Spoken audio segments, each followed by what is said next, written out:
Some lawmakers in Concord are circling the wagons after the Democratic National Committee deemed this New Hampshire primary, quote, meaningless in a letter threatening local Democrats to downplay the importance of the Granite State's century-old first-in-the-nation tradition. I think that letter from the DNC that went out calling our primary meaningless, really awoke a lot of people.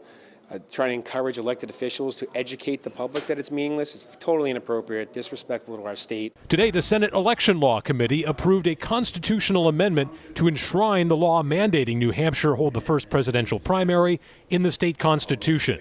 State Republican Party Chairman Chris Ager says adding a new level of legal protection will help on both sides of the aisle. This year, we're safe, but in 4 years, we know that another state will try to come after us, or another region.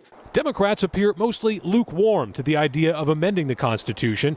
They're in the thick of their own first-in-the-nation fight, a battle which they've refused to concede to their own national party. I think what's going on with the DNC is a bit of a sideshow. I think it's absolute nonsense. It's gone on too long.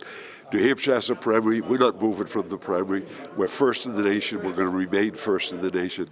Last year, this constitutional amendment stalled in the House. There are lawmakers who share the view of Governor Chris Sununu, who believes this year's primary process has shown the state law still works.